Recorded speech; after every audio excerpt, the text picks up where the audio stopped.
Testing, testing. Welcome back, folks. Today is day 16. 皆さん、お帰りなさい。今日は16日目です。So, Windows update yesterday, of course. Didn't double check that the mic gets reallocated every time Windows update happens. Anyways, it is day 16. We are in our review period. We're going to be in the review period for another 2 days at minimum. Yeah, at minimum 2 days. Yeah, because we won't be completing anything. So today is going to be fairly quick. Like no more additional reviews from today, right?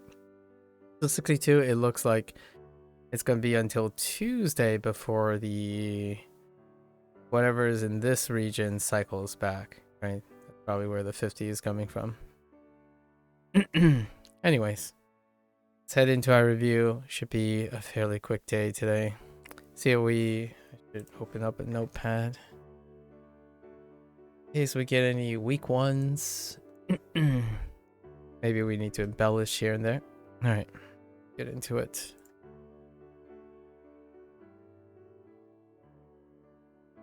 Pass. Huh. So what is the mnemonic for this? Ritsu. Try to think of the people who stand up, all greeting you. Right. Pass.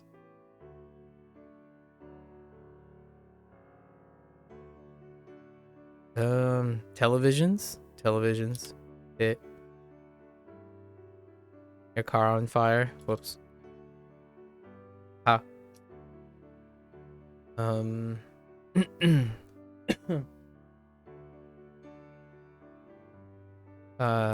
Nietzsche. Whoops. Oh, wait. We want the vocabulary, not the kanji reading. Oh, the vocabulary reading. Oh, right. Wait.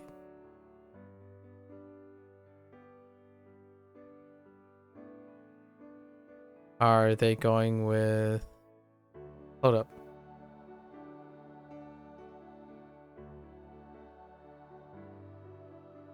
Oh, right. Heat.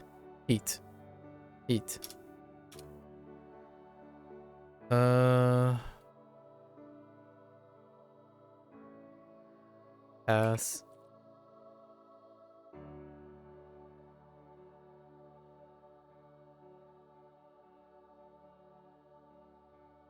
Yeah. Indeed. Thanks, Gecko. Hello. How are you? So, vocabulary. We gotta make sure we don't mess up the vocabulary reading from the kanji reading. So this one was yogurt. Yeah, it's yogurt. Yogurt. So yogurt in your car. Like, you have to refuel your car.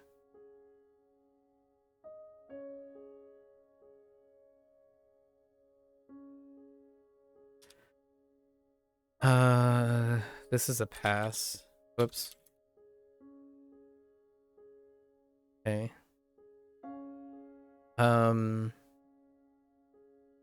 This is pink, or it's red, so it's the character.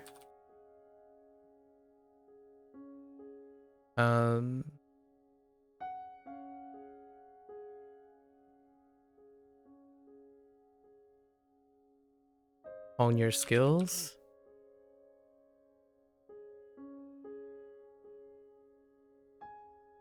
Are on fire. Vocabulary. It's a pass. Excuse me. Okay.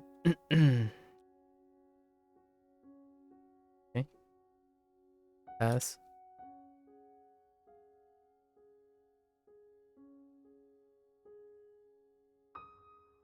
What do we need to know about this? This is a pass.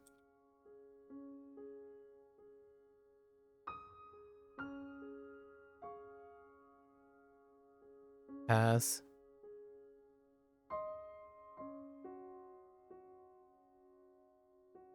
Moose. Cow moose. Very particular, right? Moo.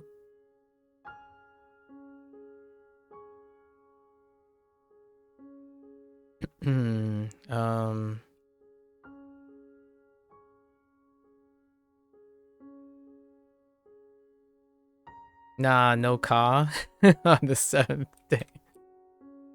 This one was funny. This one was a fun pun. Pass.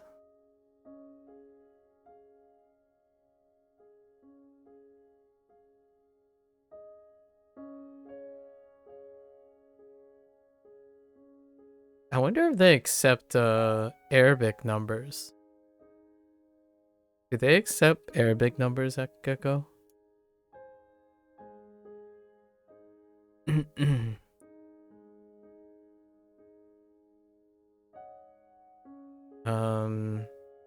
This is there anything? Oh, this one is ooh.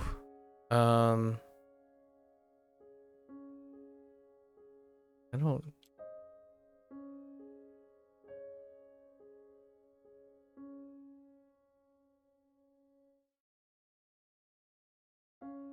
Okay, I gotta write this down. This one I don't remember very well. The mnemonic. What it was the mnemonic for this?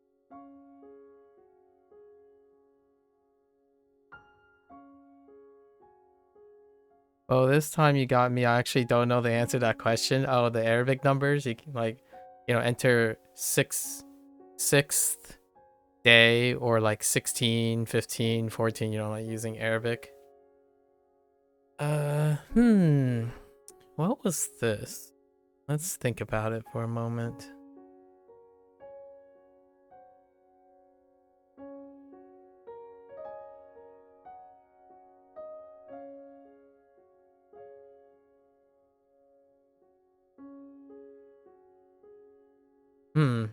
Yeah.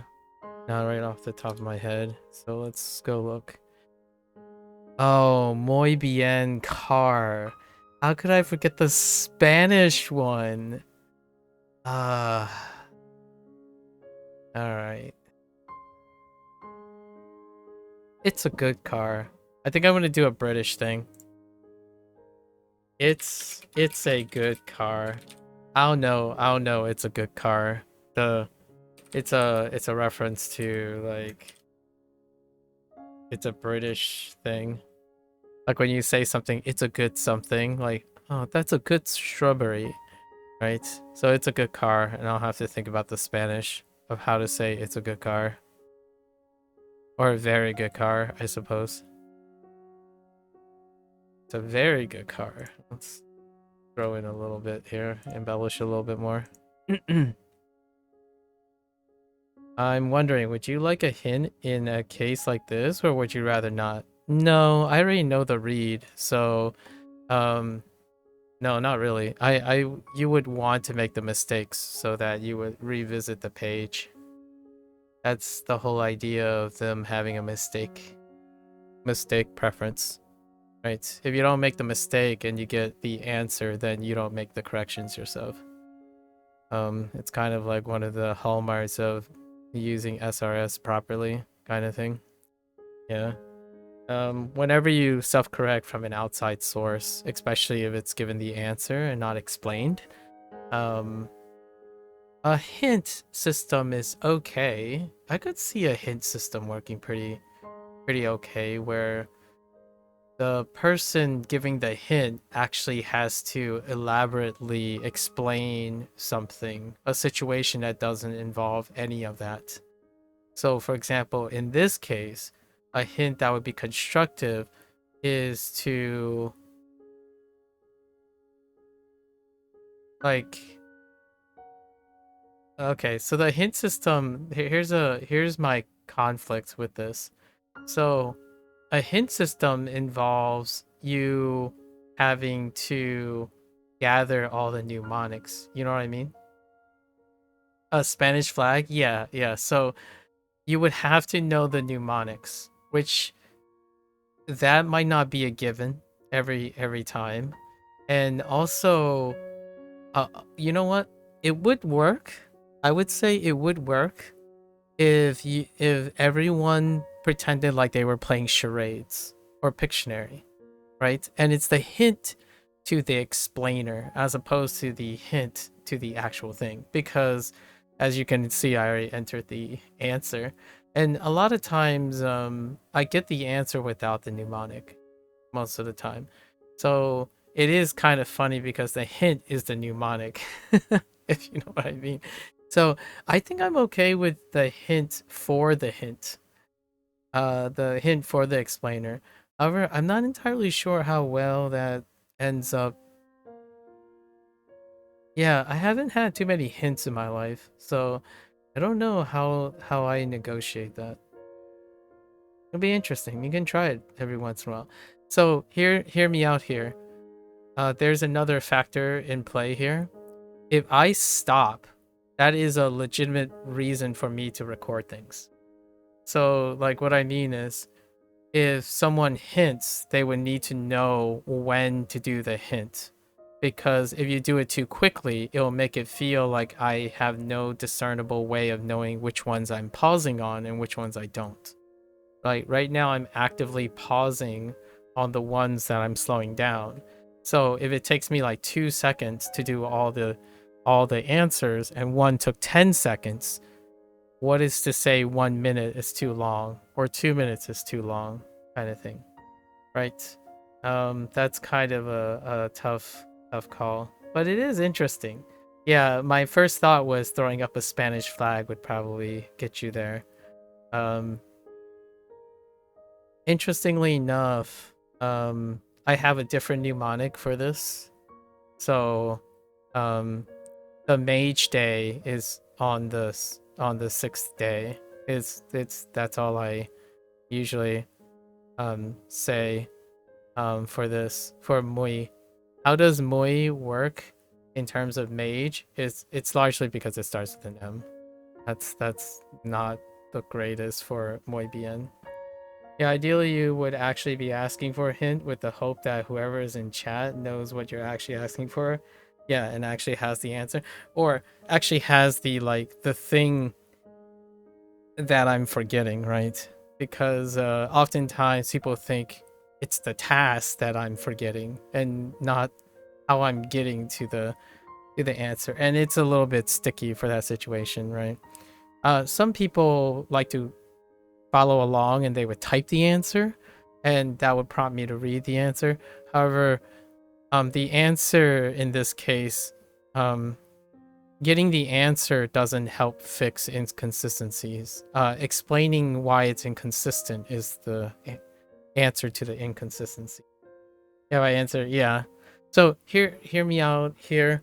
Oftentimes when I slow down or get stuck or something, that time gives me the ability to assess why is it that I'm stuck.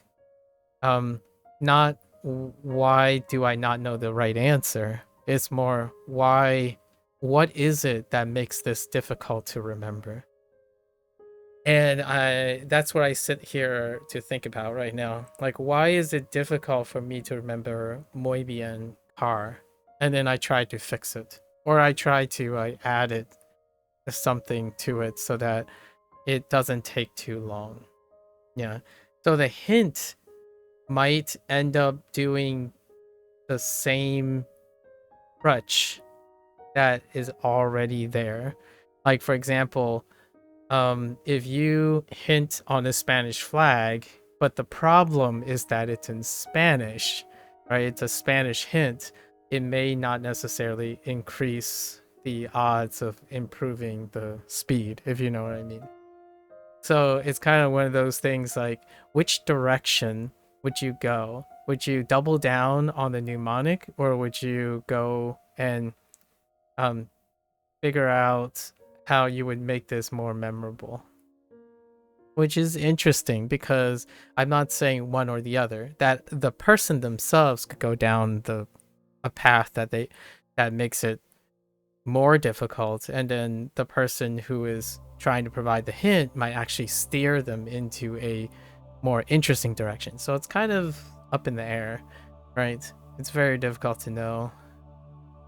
In this case, muy bien is muy. I don't think this will be hard to remember when I start thinking in Spanish again. But the ka, that's interesting. I personally enjoy your backwards thought process on the mnemonics, because at least for now, we are kind of at the same stage, knowing most of the items and actually playing with the mnemonics. Yeah. I think it's gonna be this way for some time. And even more so going backwards from Chinese. Going backwards from Chinese happens a lot too. Yeah, going even further, like traveling even further away from Japanese and going backwards. Like, for example, if I get stuck on a meaning, right? So if I'm on a meaning, I can go backwards from Chinese. And then that meaning is in the mnemonics of WaniKani. So if I know the meaning of the word, I can get to the mnemonic for the read, because their mnemonics and their read are in the same mnemonic, right? So like, if I know this is the 6th day, it's the 6th day. On the 6th day you completed a road trip, and then you thought of muy bien car. So, or you tell your car you're a very good car. So if I knew the definition 6th day, and I don't remember what the Japanese was, that it means 6th day, in Chinese it still means 6 and day.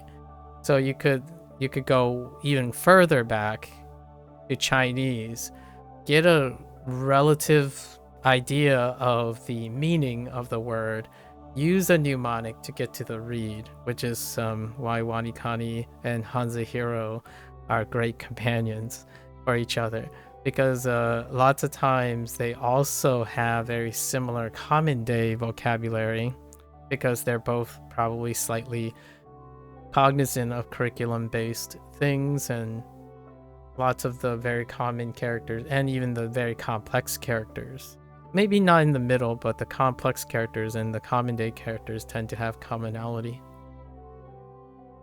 I can't follow you with Chinese language, but I do enjoy the exposure to language through Hanzahiro and seeing the links you find between the two. Yeah, I should talk about more of them in the future.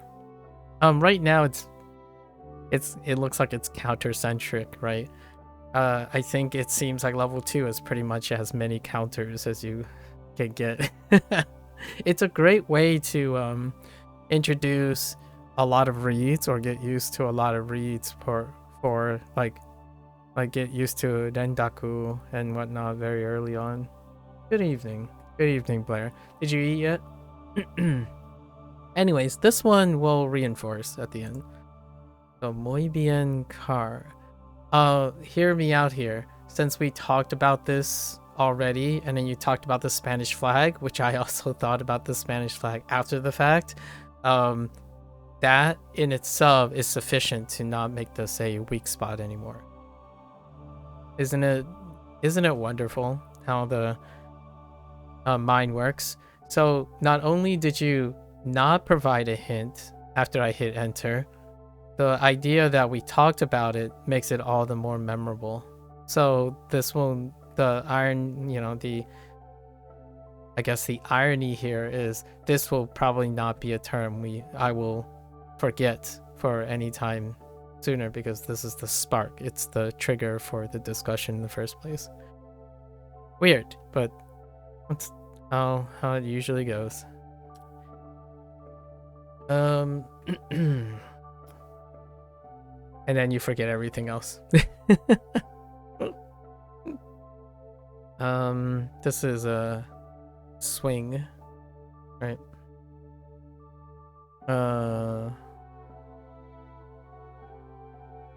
Actually, is it swing? No, it's not swing. It's oh, the tweet. Oh my gosh, the tweet. Yeah,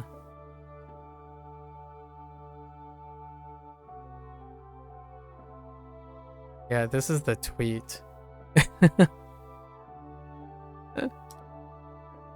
Okay. Kawash.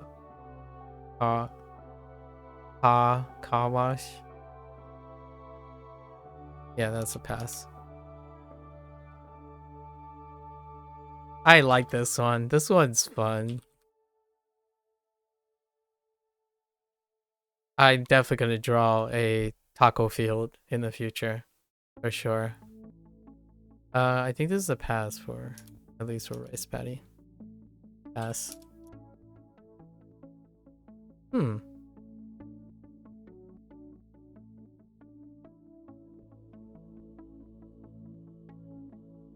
Whoops.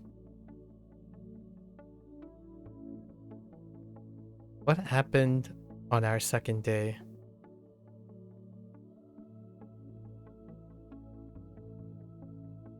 Oh, the circus. The circus.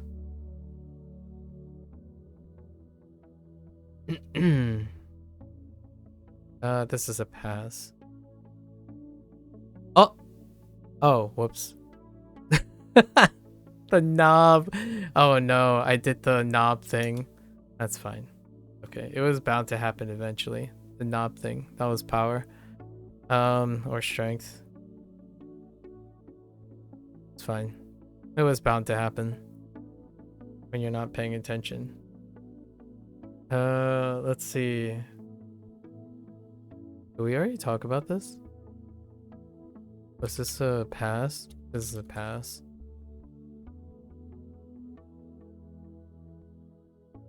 Less talking, more focusing. Pass.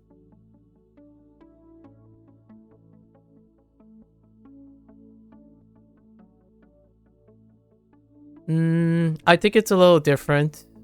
And because I wasn't paying attention for other reasons. It's a little different. Same, but different.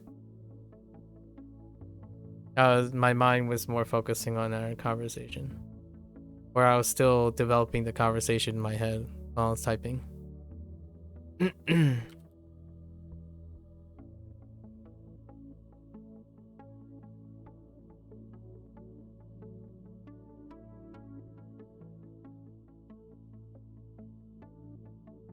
Did I tell you how far you got in a K-drama last night? No, you didn't, Blair.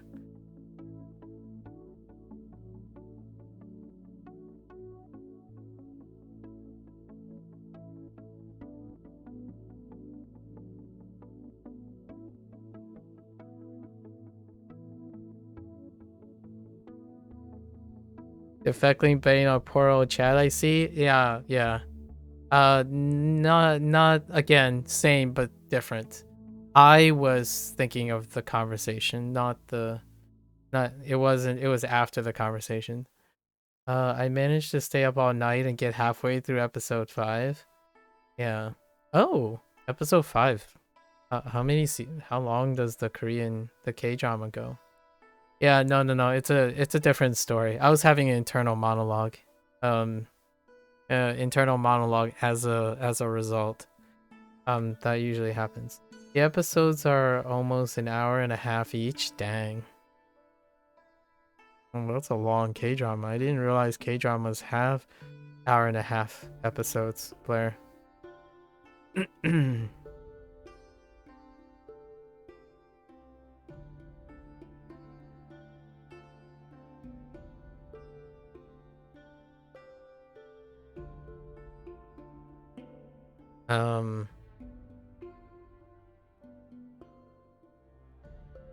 Am I having a problem with Suitachi?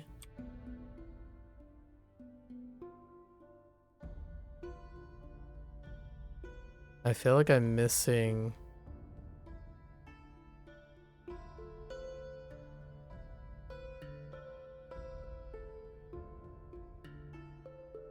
Yeah. I already lost this thought. What happened on the first day?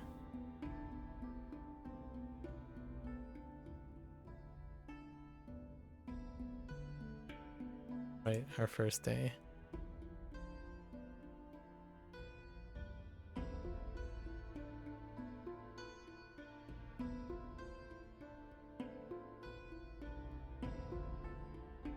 Oh, the tweet.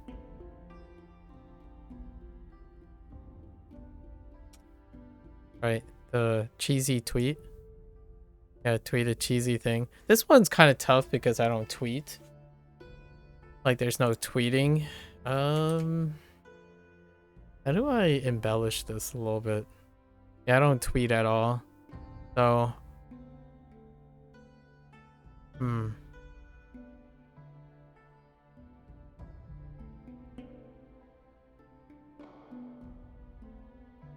I'm gonna attach the word burb to this. Yes, we're gonna use burb with the B. There are only 10 episodes, I see. Not my brain singing on the first day of Christmas. Yeah, I was singing that yesterday too. When we were counting the days, I was like, on the 8th day of Christmas. What was it? I put yogurt in my car. Da da da da da. Okay. Was this a pass? Is this still a pass for both? Yes. For all?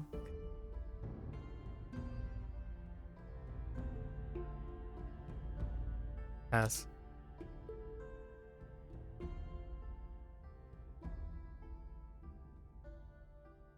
Paco. Oops. I thought of the wrong city. Tokyo. I immediately, oh no, I'm gonna get some fire for this. Immediately I thought of Kyoto first and not Tokyo. Oh. Oh, I did the sword thing again. That's 2 sword things. Twice. That's a power. Yeah, I did it again because I was distracting myself. Well, I guess we'll write a note here for power and sword. Immediately when I had conversation again. All right. We won't get it mixed up when it comes up, right? We got to make sure we don't get the sword into power mixed up, right? It might be unidirectional. Let's keep our mind sharp here. This is the swing. This is Chewbacca.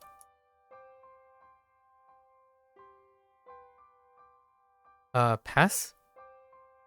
Oops, not pass. Oh, that's a typo actually. That's a typo. That's fine. Typos are acceptable.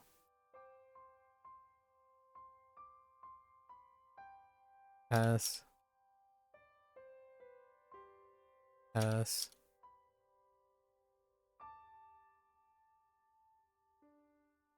Emu.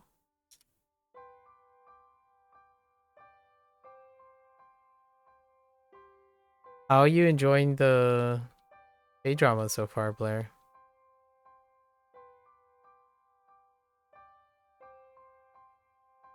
Cho. Next time one of them two pops up. Yeah. Yeah.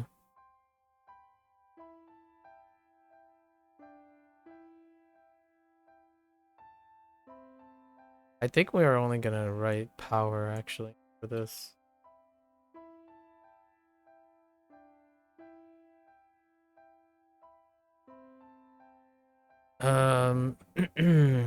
You've been trying to figure out how to summarize it? Oh, okay.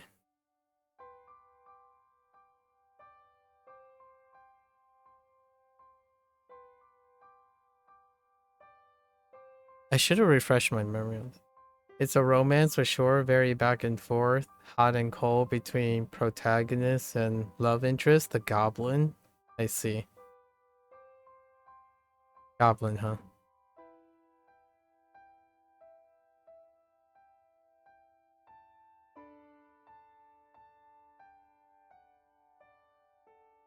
Then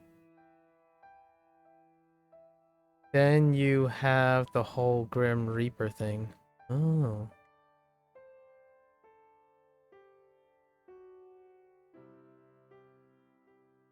And the king and his wife? You don't know yet? I see. King, wife, goblin, and Grim Reaper. Interesting.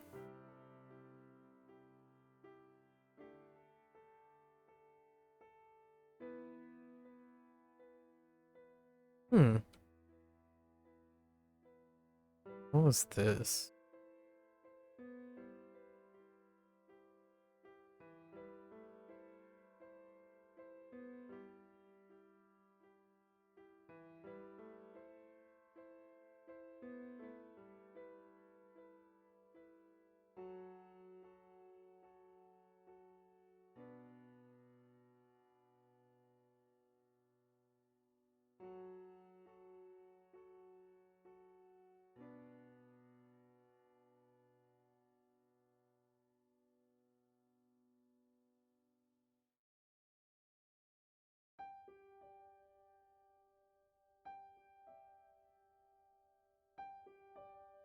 Hmm.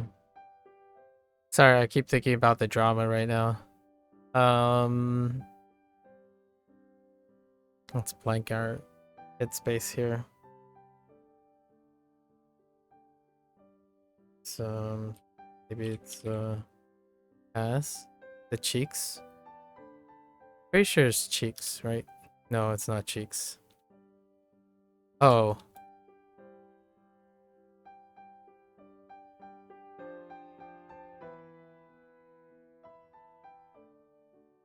Oh, right, that's red. What was red?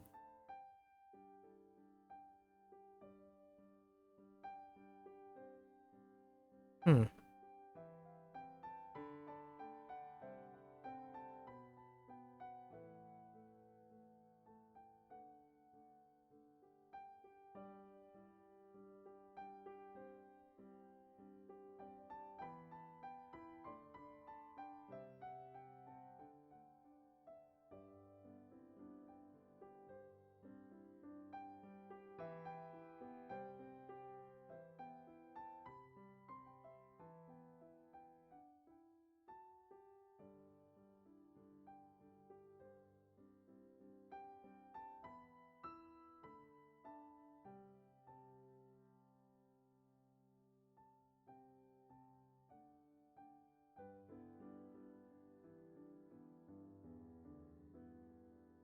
I don't actually know. I don't remember. My line of thinking is not leading me to it. Especially the mnemonic. Something dealing with power. I'm not even sure if those things are connected. No, I don't want a hint. We're already behind on this guy, so it's perfectly fine. Okay, that kind of threw me off on my track again too. Hmm.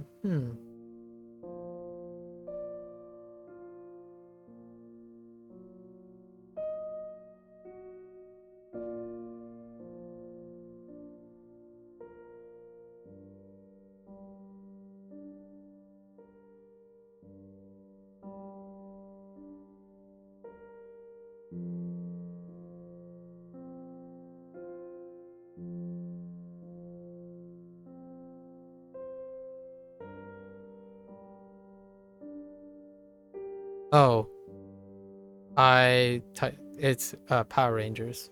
Power Rangers for Riku and Riki, sorry. Riki and Roku. I'm typoed, but that's fine. I got it eventually, but I think we're gonna have to do more with the Power Rangers thing. And lock. Yeah, I accidentally hit you instead of I. Okay. I really gotta focus some more. Hold up. Okay. Right side. Right side. This is red. So Nintendo.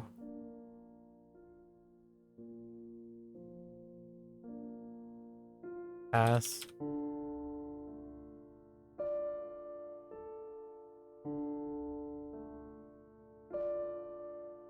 This is a pass.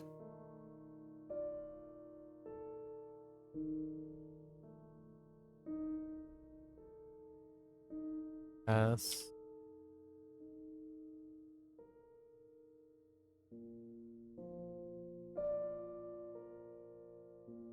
Jules.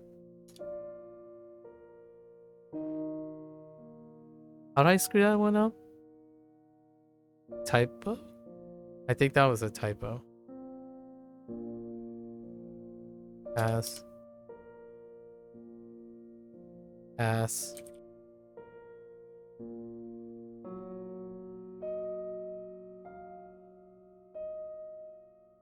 That was a typo. Oops. What was the Hikibi? Oh, that's converge. It's a pass and a rendaku. Pass rendaku. Oops. We're looking for the read. Purple. So E. The pass.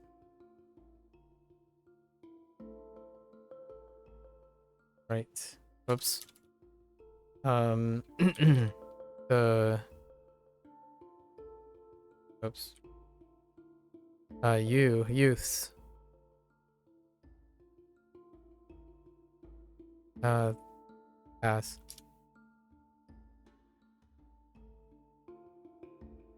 Sense. Sen.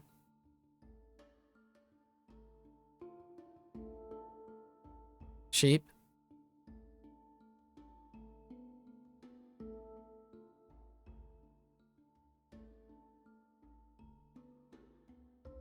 Haku. Hack.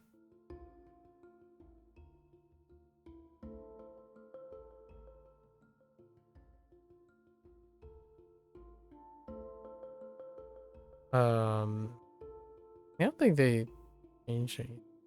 Right. I think this is a pass. Whoop. I'm thinking of the read. Let's see. You have input.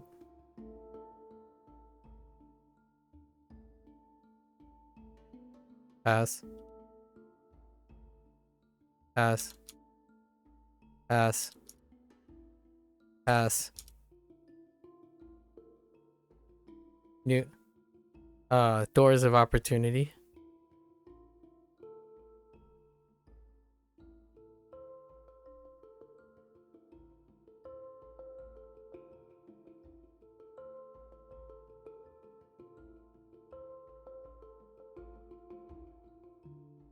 Rendaku. Pass and Rendaku.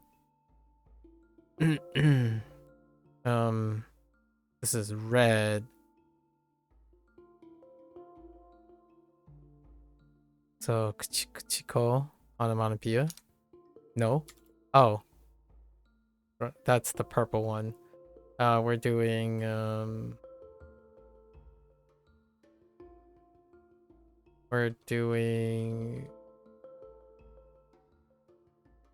we'll put mouth. We'll put mouth because of let's say mouth kanji. Actually mouth onyomi.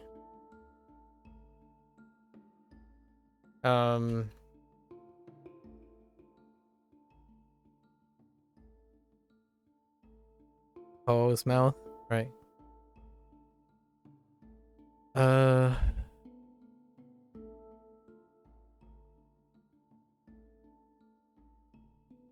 5 buildings? Yeah, 5 buildings. Godzilla. Sheep? Sheep stealing your eyes.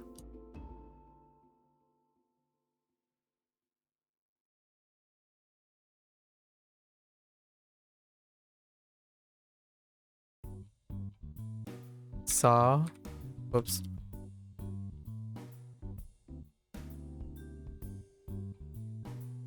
I obviously have a preference of thinking about the read the entire time. I keep thinking about the read over the meaning because I only have to say the generally if I say the read out loud, I'll know the meaning. When I see the letter and I read the letter, when I read the kanji out loud, I know the meaning. So oftentimes I don't think of translating too often. And then I would like start writing in nomaji for the meaning.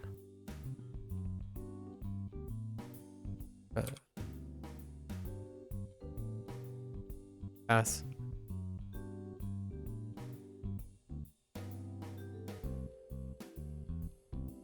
How did this one work? Yesterday someone made another mnemonic. This is the character on a tiger's head. I kind of really like that one. At the end, I think it was Chon.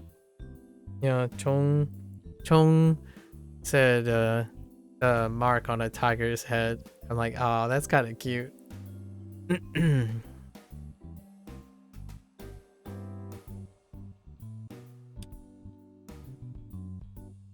Whoops. On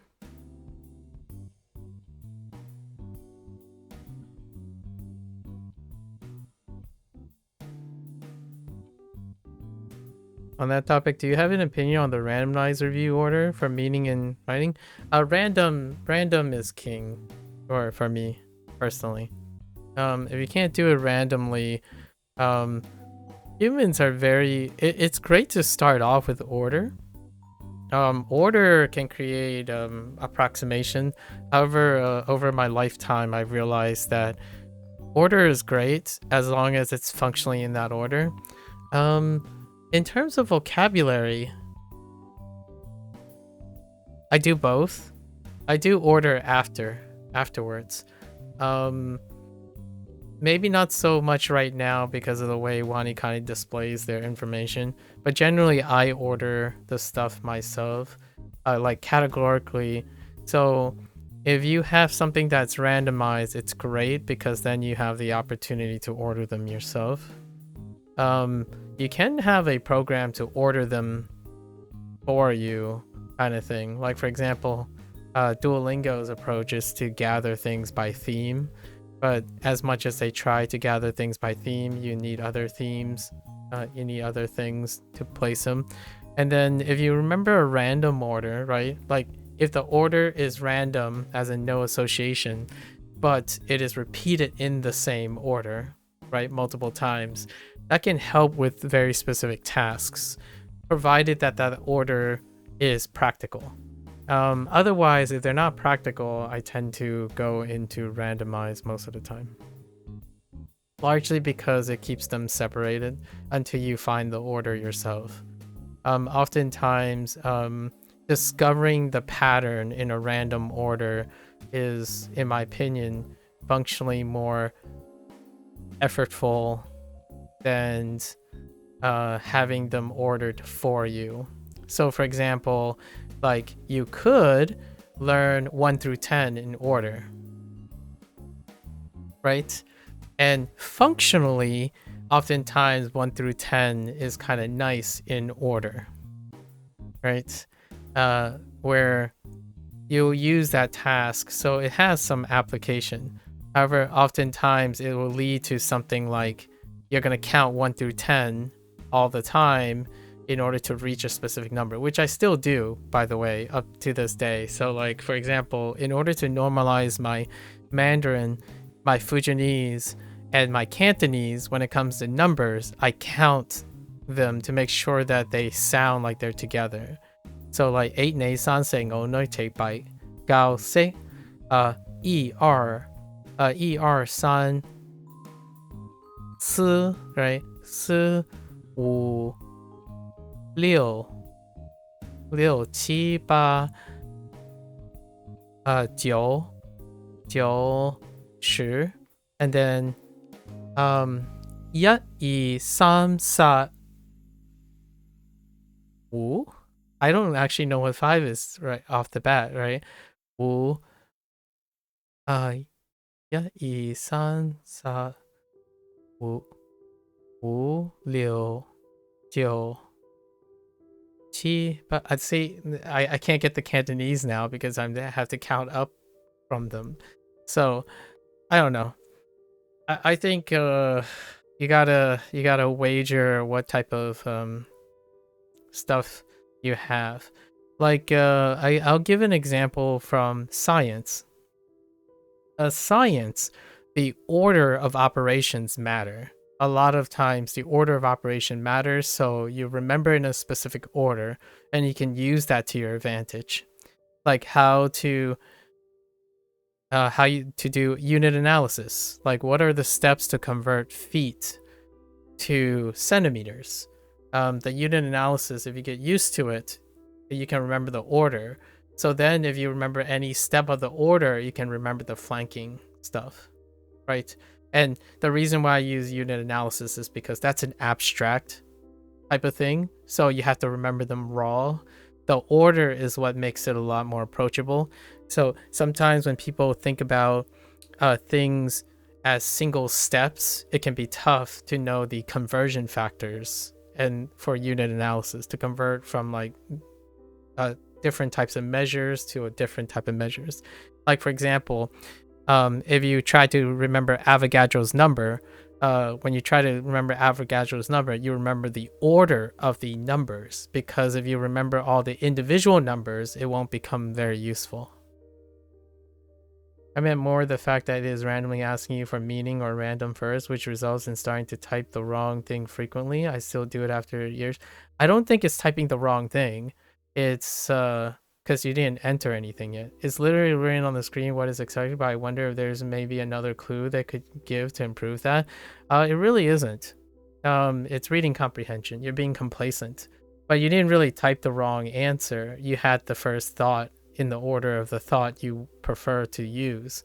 It's not forcing you to think about anything. I mean, the only potential way of being conducive to the order of thinking, which is still related to what I said earlier, is the order in which you think of the things. So if they constantly ask you reading first, then you will think reading first.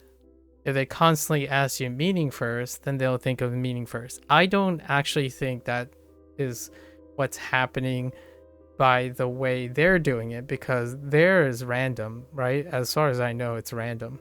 Or is it always meaning first or reading first? I wasn't paying attention, actually. I don't know if they do reading first or meaning first. I didn't really pay attention enough to know if it's a specific order. But you didn't do anything wrong. You got to the answer on your preferred method. On WaniKani, it's random? Okay. Then it's coming from somewhere else. It's not something WaniKani would do. Like, what I mean is, logically speaking, the reason you're doing that, the wrong frequency of doing something, is not related to WaniKani from a logic standpoint if it's random already. If it was induced in order already, then certainly. But there's something else way beyond WaniKani that's making you do that. And for me, I already know why I do that. I preferentially prefer hearing and reading being aligned to, like, when I read something, I preferentially read it in Japanese out loud before I consider the meaning of it, not the other way around. So that speaks volumes to how I'm doing it. For example, like, I'm not telling myself I need to say, how do I say sound? I don't think of it that way anymore. I say sound and then translate it to English, because I spend more time now using Japanese in Japanese and then translating after. So I constantly think of it in Japanese first before I think about it in English, because I'm learning Japanese. If someone is constantly thinking English first before Japanese, then it would be someone who's more prone to still learning in the context of English, right? So I would think that if you think you're doing it the wrong way, that's an indicator that you are thinking about it in Japanese before you're thinking about it in English, which is kind of what people want to do over time, if you know what I mean. Good morning.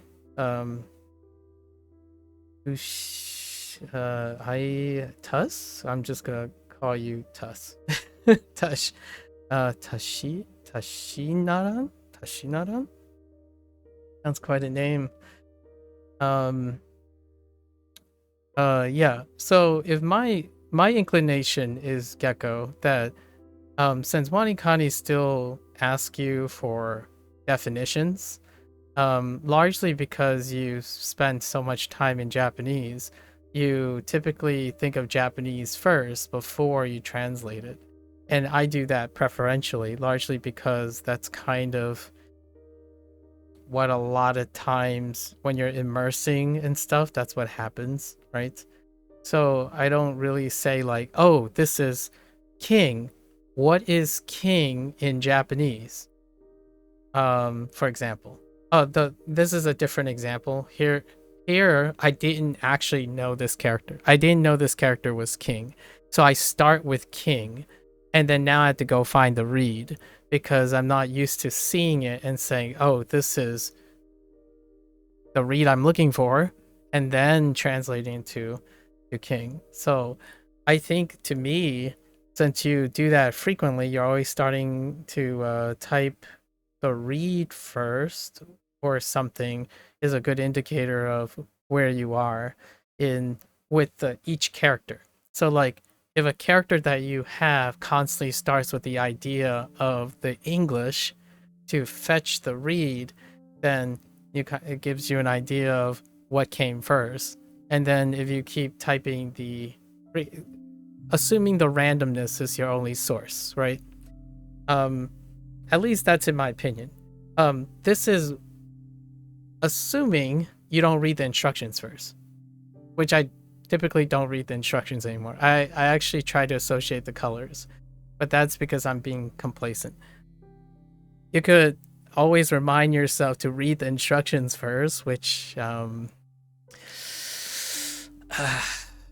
gonna be real with myself. I don't read instructions very well. I think I'm not sure if you were here for that conversation before, where one of the things that my short story about exam taking, one of the terrible things I have in exam taking is forgetting what the question asks. Oh, Sub-Zero was here. Okay, you weren't here. You were probably in bed. I was telling Sub-Zero, he was talking about his group project grades, and I think the short story I often tell is the one time where I spent this exam question was worth like 20 points. It was worth like 20% of the exam, and I got like a 0 on it because when I went to go to answer it, it's about scope, the scope of an answer, right? I went way out of scope, and largely because I didn't follow I thought I read the question, and I thought I was answering the question. And when I read it back, after I received my grade, I was like, I didn't answer the question. And that's kind of how I feel about instructions. So I still do that. And my attachment of not thinking in the right order or thinking something early is largely because I don't read instructions very well. Although I like their color coding. Their color coding is great. The second block, this block right here, is not color coded in a way that would draw my attention. So I don't know. We'll think about it in the future. Makes sense. You probably start with the reading more frequently for well-known items and with the meaning for newer items which you're not familiar with yet. Yeah. So that's what I'm keeping track of, by the way. I'm sort of keeping track of which words I'm pausing on for now, and then in the future I will probably write in what nature am I pausing on the words. So like, is it the read part that I'm pausing on, or is it the meaning part that I'm pausing on? And in Hansa Hero, you need to do 3 things. You need to write the pinyin too. So there's the addition of the instead of largely the component and the pinyin are separate. So then you have to account for what if you're pausing on that too, right? So it's gonna take like 2 months before I have any like strict commentary on how I'm thinking about this. Right now, where I'm making the first step is to make note of anyone that I'm getting stuck on, which this one is one of them. So let's go and write this. It can be artificial too. It can be artificial. As in, if I'm having an internal monologue, I have to make I have to make note that these are acceptable pauses, right? Most of the time, if I'm not learning something, I can hold a conversation and have an internal monologue. But generally speaking, this is the challenge, right? I actually prefer to be in this state where I'm trying to juggle, trying to learn something while also holding a conversation. Something about that is very entertaining to me.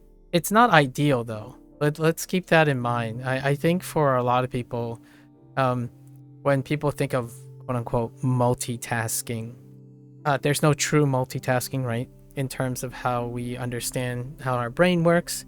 However, the goal is multifaceted for me, as opposed to the goal of learning Japanese. Like, for example, that percentage means nothing to me. It means very little to me. If I understand what I miss, how I missed it, in what context I missed it, it'll be fine. I either be able to compensate for it, or I choose to be more vigilant next time. So it's not too bad. With that said,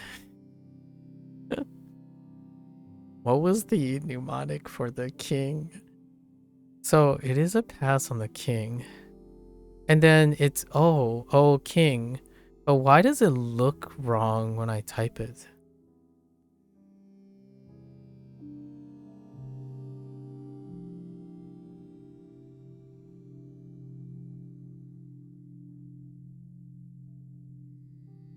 Oh. No, we're fine. Never mind. It's fine. I was thinking oh king the whole time, and I'm like, is that wrong? Like, oh king, oh no. Yesterday I had a problem with this. So every time I landed on this character, I was like, oh no. And I'm like, oh wait, that's the answer. So this one is funny because it always overlaps with my regular speech. Like, I say oh no a lot. So when I land on this, like, oh no, and I'm like, what's the mnemonic? And it's right in front of me. You know, those those things like, where's my keys? And the last place you look is the thing right in front of you. Like if your keys are right in front of you, sometimes you just look everywhere else except right in front of you. So when I'm thinking, oh, king, I'm like, oh no. I'm like, what is the answer? It's like, it's oh, king. Oh no, that's the mnemonic, right? Oh, king. Like, oh, king, oh no. Oh no. Sorry. I thought I had a blast with this one yesterday. You gotta smile. Okay. This is a pass. Oh, which by the way, it's cool to have weak spots.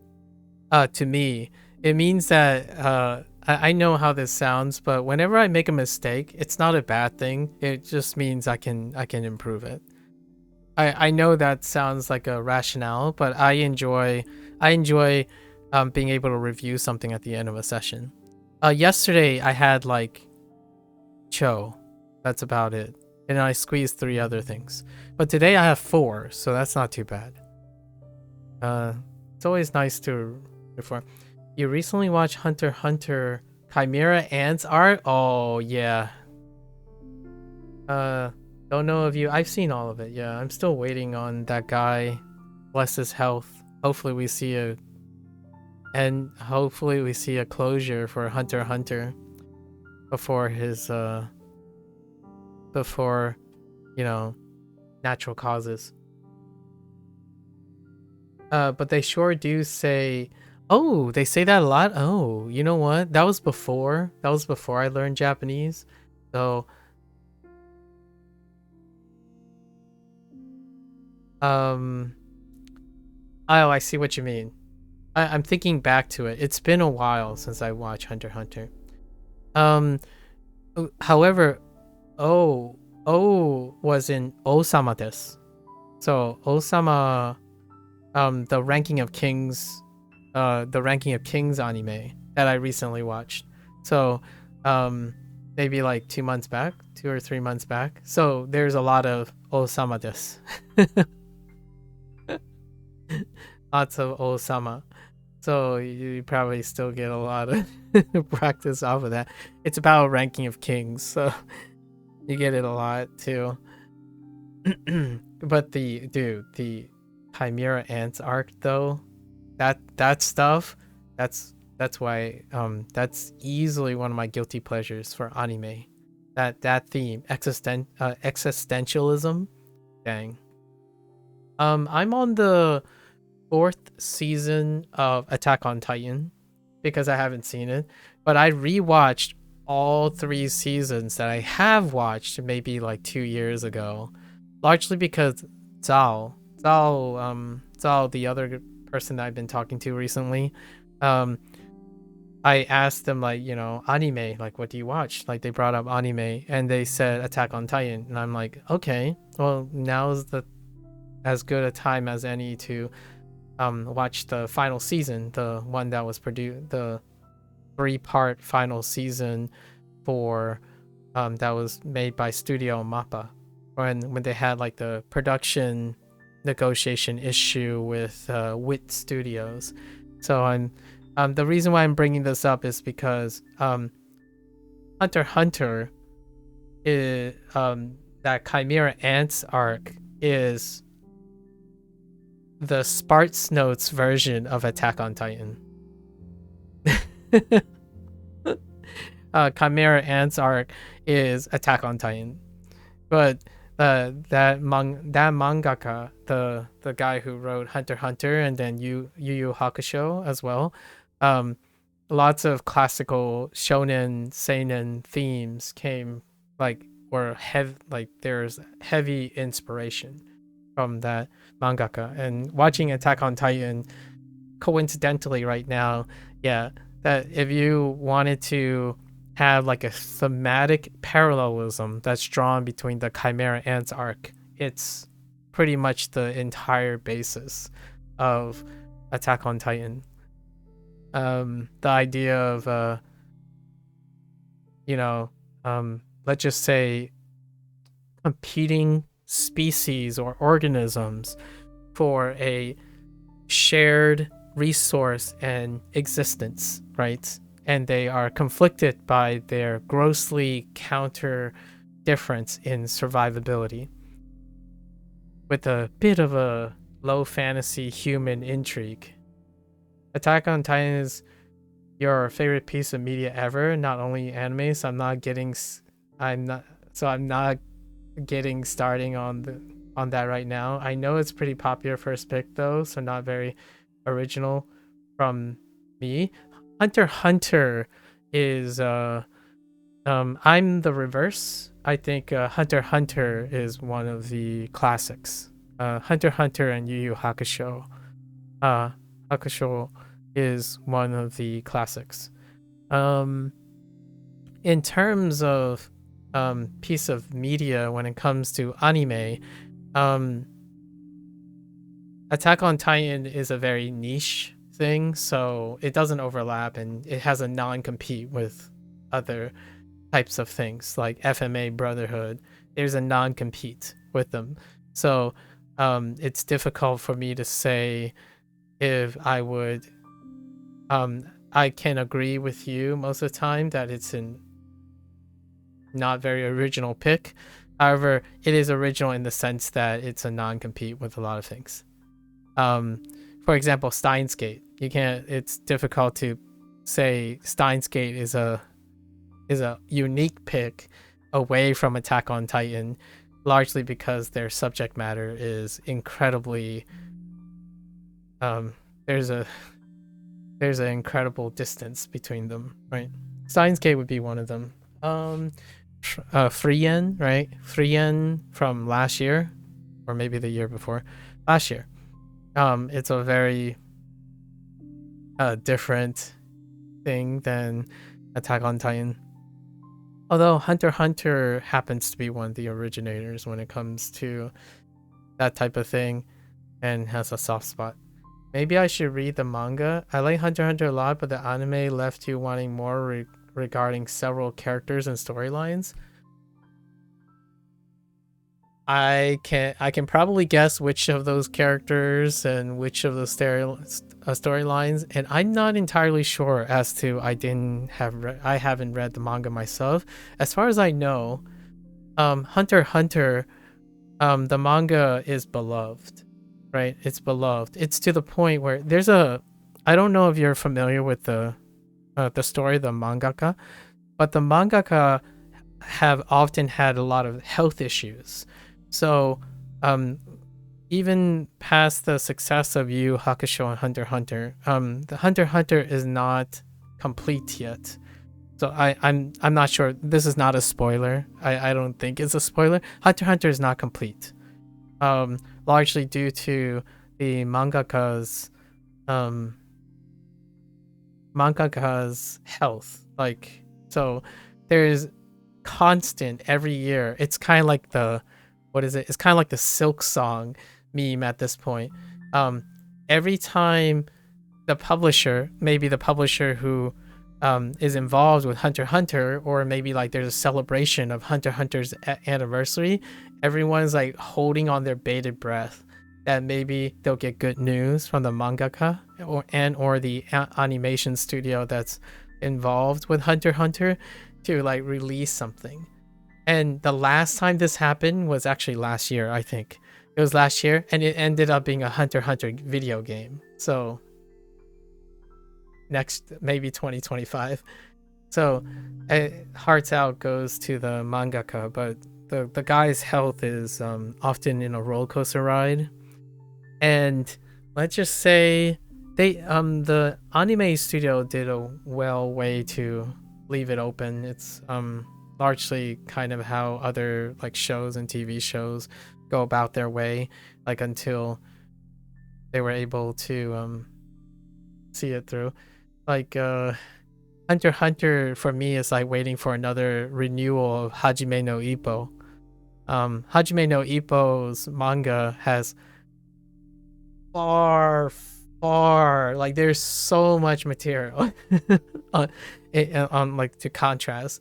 And yeah, you have heard of the mangaka's health situation and the associated uncertainty. Yeah, yeah, it's one of those things.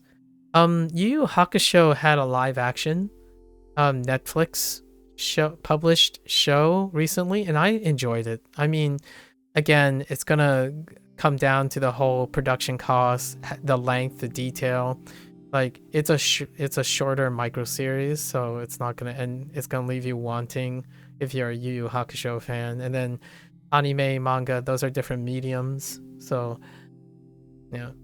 You love Frien could be top 5 for you if other seasons deliver too. I haven't seen Steins Gate, but it's pretty high on your watch list. Ah, so we're starting to overlap. We're starting to overlap. Very nice. So I imagine then you watched FMA Brotherhood then, Gecko? What is Apothecary's Diary is pretty wonderful from last year. That was recommended by someone else.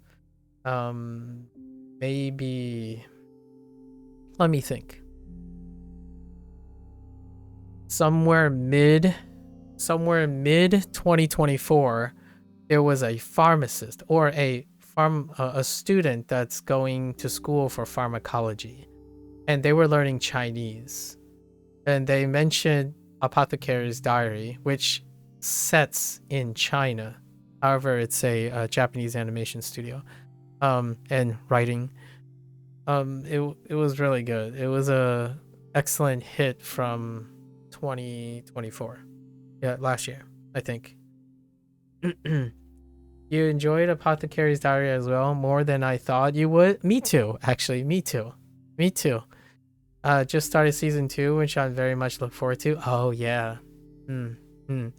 Right now, in terms of anime, you haven't seen Hunter x Hunter, Blair. You might like Hunter x Hunter in terms of its character design too, because it's a very long investment, Blair. But then again, you just watched like 6 hours of K-drama in a day.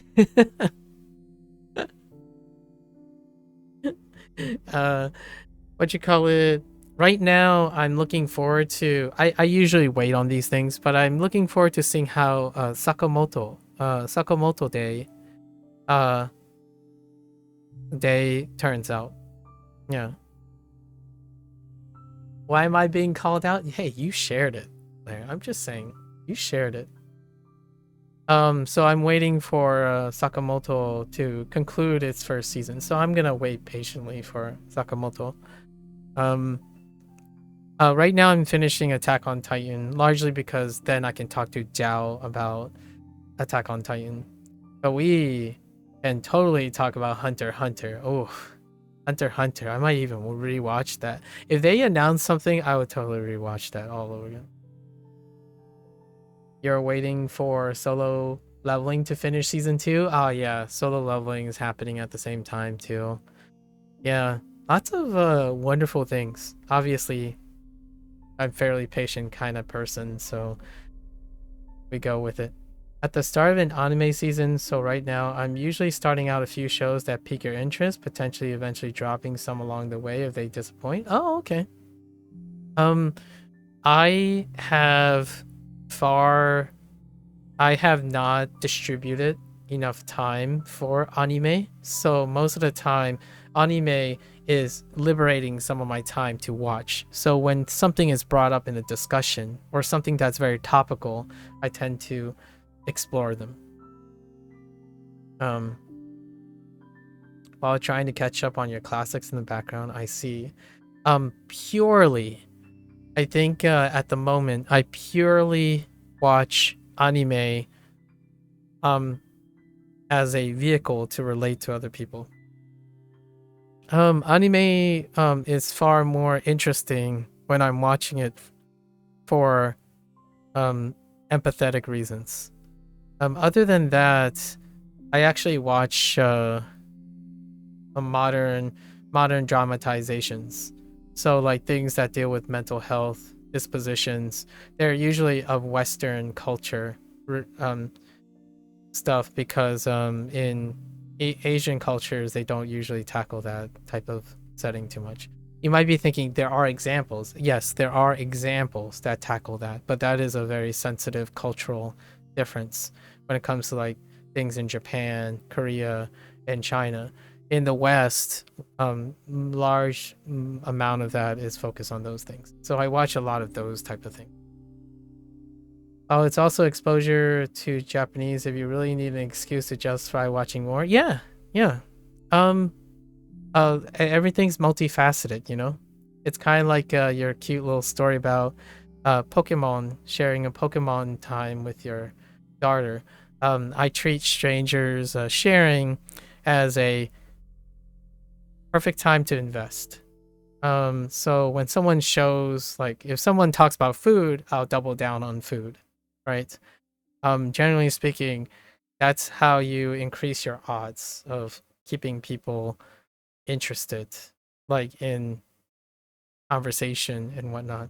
So I tend to double down on collecting experiences, and then ultimately it serves my purpose. So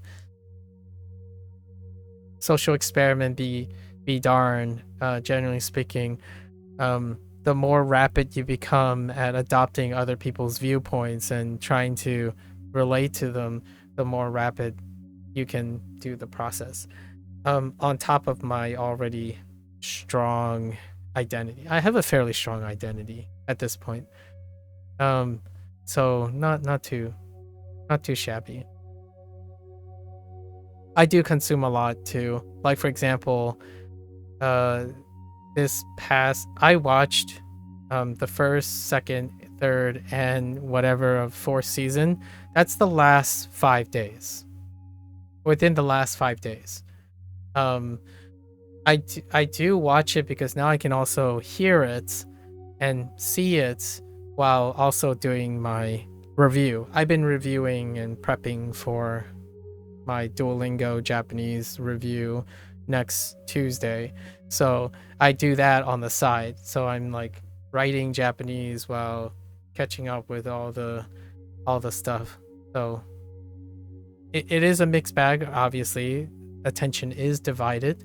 However, the attention requires less and less input, largely because I'm practicing and not actually studying, right? Have you heard of Orb on the Movements of the Earth? I have not. It's an anime that started in the fall and is still airing. It's pretty serious, mature, and you like it quite a lot. Oh, what is the theme? It feels pretty unique, different, exploring the quest to demonstrate, heliocentrism in times where it was considered heresy. Interesting. Well, that's a very interesting backdrop. Huh. I'll have to check that out. Let me see. Probably will. Have I seen the cover? I have not seen the cover. Oh, interesting. Neat. This screams Netflix. Yes, it does scream Netflix. I think Netflix is on a roll for publishing all the more exotic takes. Madhouse, even. Madhouse, they licensed the Madhouse Studios for this. Interesting. I'll have to check this out. Yeah, I actually think Netflix has been on a roll integrating what would be appropriate for like their mass audience and then picking up all the really great oneers, twoers ish things, not the 100 and 300 ish things. My first nod when what is the earliest Netflix, like, oh, Netflix is hitting their stride now in terms of publication, like getting specific publication, like Great Pretenders. The Great Pretenders. That's probably when I'm like, Netflix knows what they're doing. They're creating an image for their type of anime that they recruit. And I think The Great Pretenders was when it really hit the stride. It's also, I think The Great Pretenders is also a Wit Studio actually, maybe it's not Wit Studio.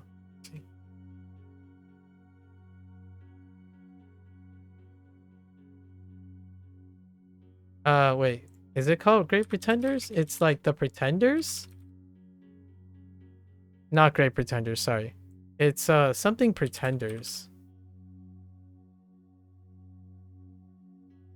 Oh no, yes, Great Pretender. No S, sorry. A Great Pretender. Who was it? Yeah, it's Wit Studios. Yeah. Wit Studios. On Netflix really rely heavily on picking up things like Wit Studio. I realize I don't know how much about your taste yet, but from the little I gather, I thought this one might be up your alley. If it's interesting to you, then I'll probably find interest in it. My personal preferences is as exotic as it can get. Generally speaking, I'm an artsy fartsy person, so I'm a hipster person. Learning experience. So, if there's a capacity to be exposed to something new, that's my personal preference. However, I don't usually spend a lot of time on personal interest.